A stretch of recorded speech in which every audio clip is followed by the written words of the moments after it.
Hello, I'm Dr. Alita Garnizova and the Director of the Trade Policy Hub at LSE Consulting.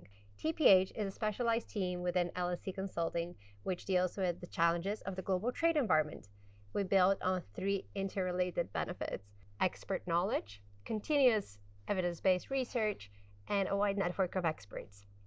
Today, we're kicking off a new series of short courses on the challenges to the global trade environment hosted here at the TPH, beginning with global value chains and sustainability. To help us navigate the topic, we have here today Dr. Stephen Woolcock. Steve has taught at the LSE since 1999. He's worked on the areas of international political economy, trade, economic diplomacy. He's been continuously working on bridging the gap between academia and policymaking, and even more so on training a vast number of professionals across the globe. His current research work focuses on integrating the challenges of integrating markets, on preferential trade agreements, and the multilateral trading system. I've had the pleasure to work with Steve on numerous occasions, both as a PhD researcher here at the LSE, but also as the lead of the Trade Policy Hub. Steve, welcome. Thanks very much. The context for our topic today is very clear. Even before the COVID-19 pandemic, we saw that global value chains became a buzzword with many commentators saying that they have completely changed how we study and how we research trade policy. The pandemic has also brought out the underlying exposures of global value chains. In some ways, we have discovered that global value chains are more resilient in some sectors and in some of the components of value chains, but we have also seen that others have collapsed, leading to shortages of essential goods, halting of production processes, and other negative impacts. In addition, government intervention has sometimes not been swift enough to address this and has exacerbated the fragility of GVCs. So today, the debate is how to foster sustainable global value chains across the world. To do this, we're going to look into rehash the existing debate, talk about the key challenges for sustainable GVCs, the need for sustainable global value chains, the progress done so far, but also looking forward and trying to understand some of the upcoming trends. So, Steve, what is driving the debate on sustainable global value chains? Well, if I could start just by a bit of a recap on what we understand by global value chains and why they're so important. Let's remember that the whole globalization trend was carried in many ways by global value chains. In other words, rather than the traditional way of conducting trade between separate national economies, global value chains broke up the production process, fragmented it across the globe. And in this way, this is how global value chains have really been the vector, the driver of globalization. So that global value chains is intrinsically linked with the question of globalization and how we respond to globalization. It's driven, of course, by the lead firms, because it's the lead firms, and most global value chains are the result of actions by lead companies, by major companies. Lead firms gain because they have efficiency savings from reaping effectively the comparative advantage of different locations. At an industry level, also, you could argue that since the 1970s, but during the 80s and 1990s, when global value chains grew, industries in the developed economies also survived in many ways by engaging in global value chains. In other words, by offshoring the labor-intensive parts of production, and in that way they could compete internationally with what were called the newly industrializing countries at the time. Developing countries gain in the sense that engaging in international trade through global value chains is somewhat easier than building up your own domestic industry. So what developing countries have tried to do is to be responsible for one part of the production chain, and then to upgrade once they've established a presence in the lower value added part of the value chain. They try to then upgrade. So these are the factors that have been driving the development of global value chains.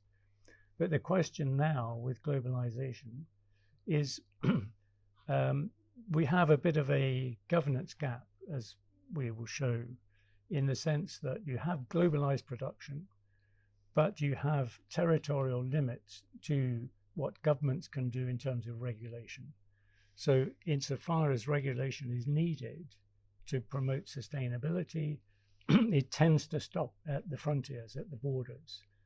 And this is the governance gap that the debate now about global value chains is trying to resolve. There's been a bit of a debate about whether globalization is slowing.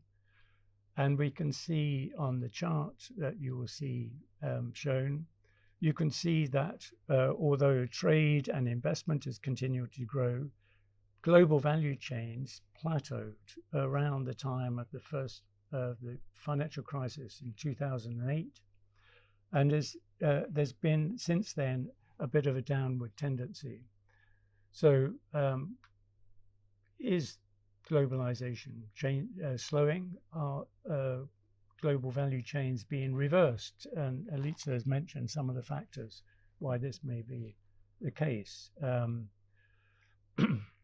So marginal gains from global value chains may be now slowing down, largely due to, let's say, the residual frictional costs of conducting trade and investment across borders. So this may be a few residual tariffs, or it may be the cost of transport increasing. So that's one factor. Secondly, technological developments. You can think of things like robotics mean that it becomes less necessary to outsource production to low-cost locations. So there's been a degree of reshoring because of technological questions. Then we have the supply chain security issues that Elitsa has mentioned, especially brought out with the difficulties supplying goods during the COVID crisis. And then also political costs in terms of efforts to deal with unemployment by resisting further offshoring of jobs or trying to reshore some jobs. So it's really important to understand these political economy effects on social, environmental, human rights, and the governance dimension in general, especially the perception of a governance gap. So what are the main challenges that you see when it comes to making GVCs more sustainable? This whole talk really is looking at the political economy aspect of global value chains. So if we look at the social aspect of this, this is about the whole question of outsourcing jobs. That's, as I mentioned, that's one of the raison d'etre of global value chains. But this has led to opposition now, in particular the populist backlash against globalization has been partly driven by a desire to try and limit the way jobs are offshored. So you can think about populist politicians exploiting the fact that jobs are being offshored.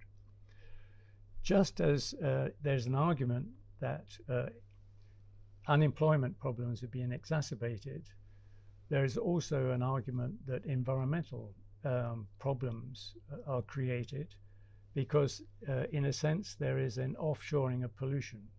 In other words, if the more polluting parts of a production process are shifted to other countries, this is simply offshoring pollution. It's outsourcing heavily polluting processes and creates, for example, what's called carbon leakage, where the efforts to improve environmental protection and to reduce carbon emissions, for example, in Europe, are undermined when the production processes are simply carried out in other countries that produce more carbon. There are also labor standards and human rights issues. We've all heard about some locations where human rights are not adequately represented, protected. So we have this perception of a governance gap that needs to be filled. And the governance gap, again, comes from the fact that there are limited international agreements on many of these issues, or international agreements are not adequate, but at the same time the ability of national governments to regulate is restricted because of the global nature of production. So one way of understanding the challenge in dealing with global value chains is the so-called governance gap. This comes about because of the gap between the international and the national level. So global value chains operate internationally, globally, and there are some international agreements or standards covering sustainability, environmental policies, or labor standards of the ILO, or human rights standards. But there are generally insufficient means of enforcing these measures. At a national or regional level, you then have policy-making powers. So, for example, the EU can regulate what it does within the European Union. Within the single market, it can regulate to ensure that production is sustainable. And, for example, to introduce controls on carbon emissions. But then what does the EU do if there's no international agreement on carbon emissions, and that you have a situation in which the heavily polluting activities are carried out in other countries, and that the goods are then shipped to the EU? So this gives a competitive advantage to suppliers in countries that don't have to comply with high environmental standards, and a disadvantage for EU suppliers. So the EU response to this has been to propose a carbon border adjustment mechanism, which is not without some controversy in terms of international trade, but it's seen as the only way to respond to this greater need to take action.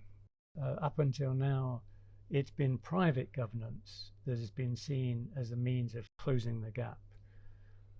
Private governance is where the lead firms that are engaged in global value chains develop international standards of their own, or they seek to apply existing international standards, and sometimes work with civil society NGOs, environmental NGOs. For example, in the 1990s, Unilever worked with the World Wildlife Fund for Nature and developed the Marine Stewardship Council guidelines. So these are voluntary measures that have had some success, but these are now broadly seen to be inadequate. Great, thank you so much, Steve. So it seems that there are two points that you're highlighting. One of them is the governance aspect. So these so pollution of course travels beyond borders. So no individual country can tackle those challenges by themselves. So it is a matter of finding the right forum to understand them. And then the second aspect is, of course, the role of individual firms. You kicked off with that. So lead firms having a very central role in this debate. Could you tell us about how do firms govern GVCs? Yes, well, if we're looking at private governance of the global value chains, it's helpful to understand what form of governance the lead firms actually use. And this can take a range of different forms. And you can see on the slide that these range from what are called market relations. In other words, this is where you would have a retailer such as a supermarket provider buying directly from suppliers in developing countries. So it's very much a price-based contractual relationship. You then progressively move to what's called a hierarchy, where you have a complete integration of the production process from the lead firm that is in full control of the whole supply chain. Now the problem comes from especially where you have a looser form of governance, in the sense that even if there is a will on the part of the lead firm to implement sustainable policy objectives, whether this is labour standards or environmental standards, even if there is a will, they may not be able to reach down into the subcontractors of their suppliers in order to ensure that these standards are complied with. And so this has been one of the weaknesses, arguably, in the private governance of supply chains. That's really helpful to understand, and really brings out the linkages between some of the things that you already mentioned. I think that now it's really time to bring front and center the topic of today, which is the sustainability element. And first of all, how do we as academics try to understand the linkages between sustainable development and global value chains, but also how do the different actors understand it? So could you tell us a little bit more about that? Yes, well, I suppose first of all, there's a question of definition. What do we mean by sustainable development?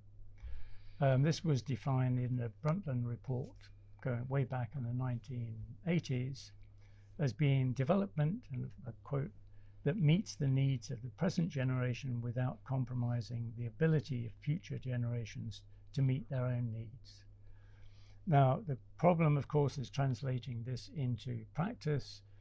And in reality, the debate about global value chains now, as we've already seen, I think, in what we've covered so far, is very broad. It covers certainly global warming. And in many respects, the debate is now being driven by the need to be far more effective in dealing with global warming. But there's marine pollution.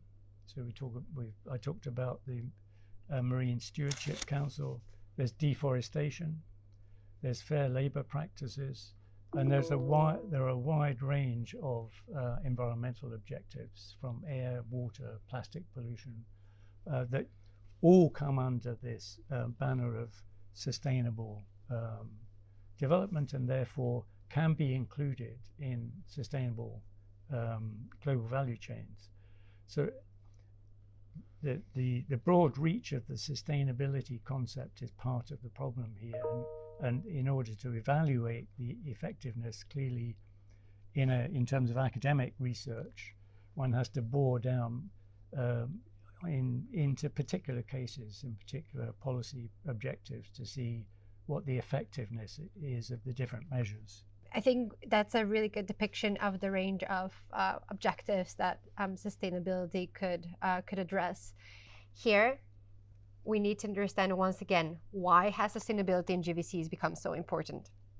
The debate has been ongoing for some time, and the Forest Stewardship Council, one of the earlier initiatives, was set up in the 1980s. We've had fair trade, which is a form of sustainable development or sustainable value chains. We've had fair trade labeling for a long time.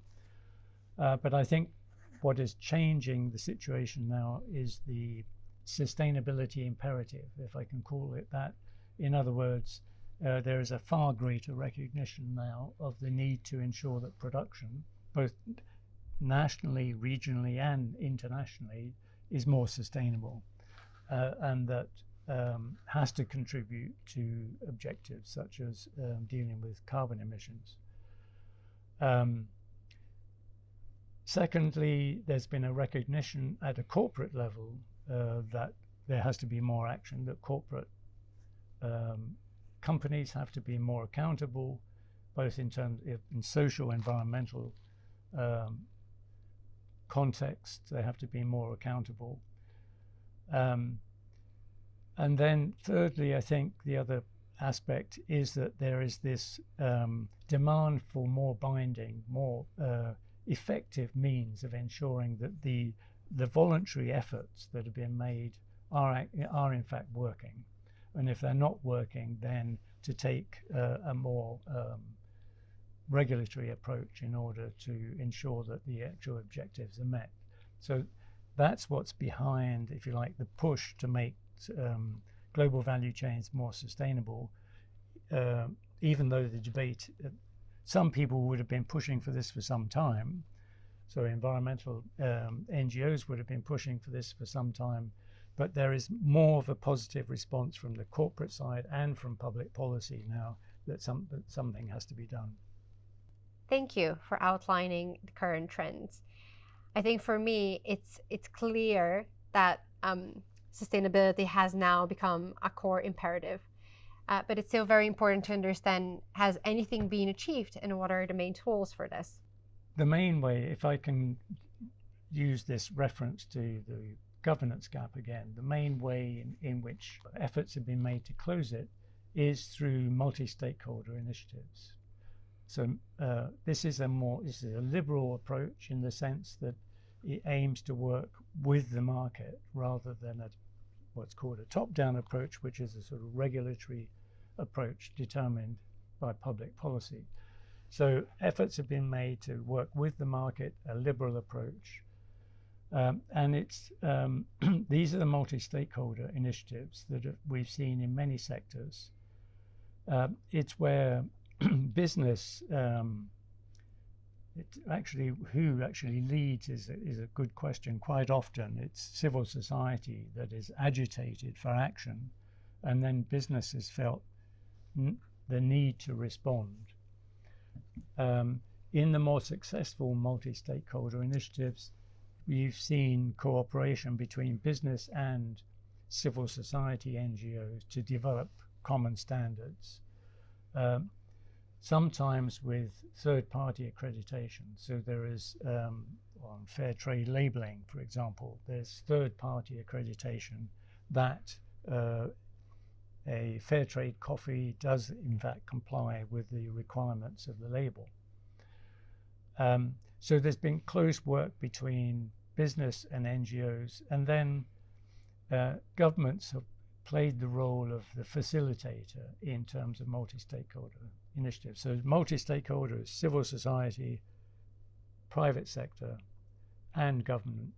And government helps to facilitate the discussions, maybe contributes to agreeing on international standards, but also holds the stick in the sense that if nothing happens, then governments have, at least theoretically, had the sanction of taking regulatory measures that gives the private sector more incentive to do it themselves. Most of the multi-stakeholder initiatives have been sector initiatives. So I mentioned already the Marine Stewardship Council, Forest Stewardship Council. The fair trade approach is a somewhat broader approach, but it's still broken down by fair trade labels for different products. And so that's one limitation, that it's a sector-based approach. The other limitation or problem is with implementation. And here the danger has been that the companies, multinational companies or lead firms, have engaged in looking good rather than doing good. In other words, this is what's called greenwashing.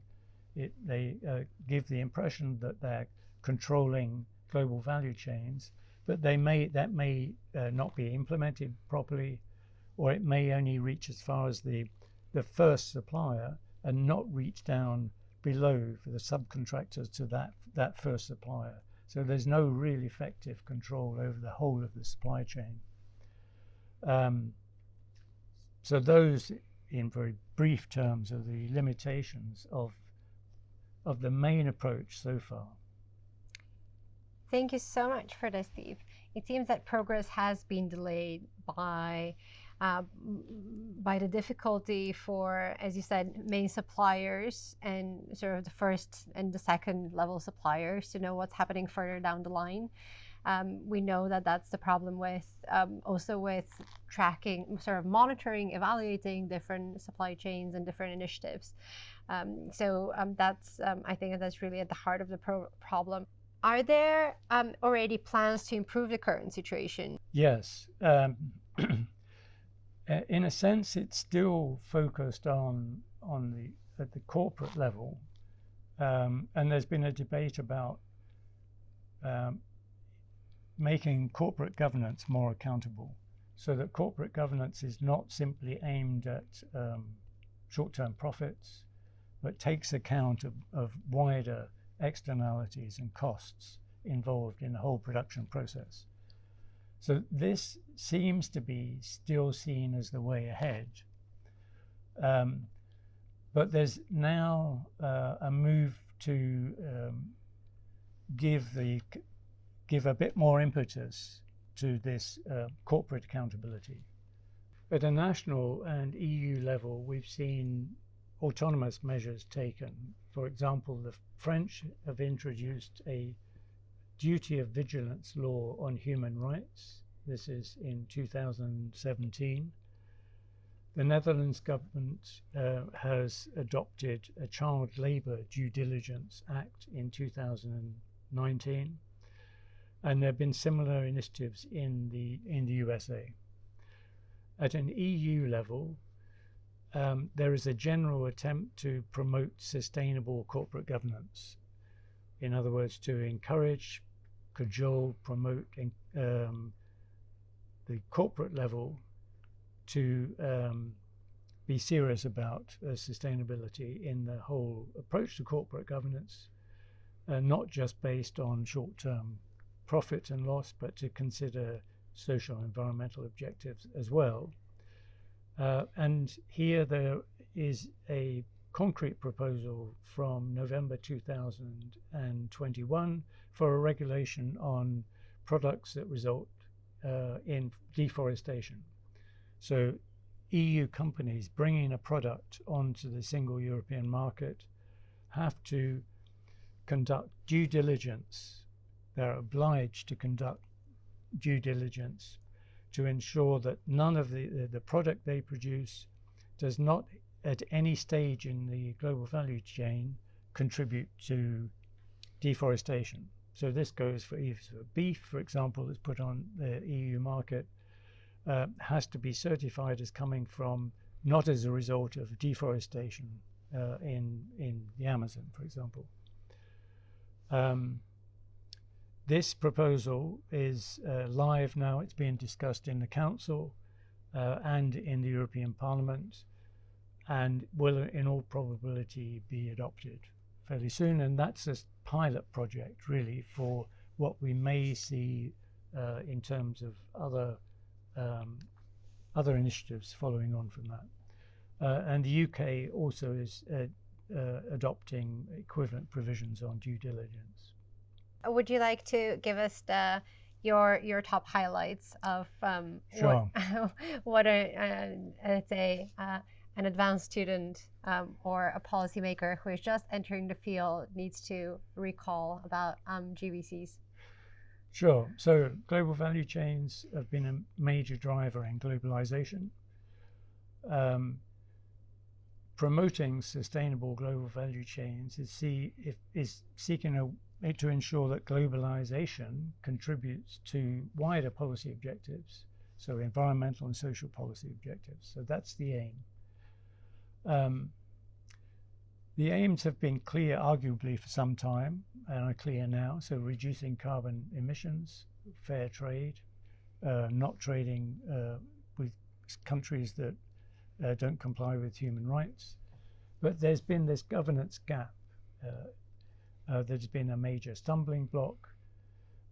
Voluntary approaches have been used to try and overcome the governance gap, the multi-stakeholder initiatives, but these have had some success.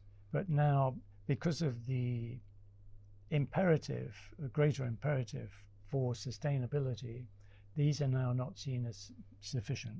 So there's push now for more binding provisions, and this has taken the form so far of these due diligence provisions and an obligation on companies to conduct due diligence throughout their supply chain. Thank you, Steve. That's very interesting. After we've heard about the global value chains debate and how different countries are aiming to make global value chains more sustainable, I want to tell you about 3 ways in which GPH has contributed to developing that question. First of all, we've recently worked on a study comparing sustainable development provisions in the trade agreements of the EU and 7 other partner countries. And what we found out is that we're returning to the old age debate about how FTAs and the multilateral trading system interact. Are FTAs a stumbling or a building block? What we found out is that FTAs can actually be a suitable testing ground for some of the approaches on implementation and enforcement, and try to find some practical tools for implementation of sustainable development provisions. Another project that we have been working on that would be really interesting to share with our listeners is on the role of developing countries in the question of global value chains, and particularly that of supply chain finance, of how different it is depending on the sector, the country, and even the type of group that you're representing in the global value chain. Finally, we are just about to finalize a report we are working on for European Parliament with a group of partners, looking at global value chains from the perspective of internal and external linkages. And that's actually one area where Steve has worked very intensively on understanding how some of the initiatives that we take on the internal policy dimension affect our external policies, and how do we manage to build better bridges between the 2 dimensions. So I think that this is another debate that we should tackle in one of our following short courses. We see more and more linkages between the external and internal that you've been working on for a very, very long time. So we look forward to hearing from you on other occasions. And thank you for being our guest in our first short course on global value chains and sustainability. Thank you. Have a lovely rest of the day, and see you for our next one.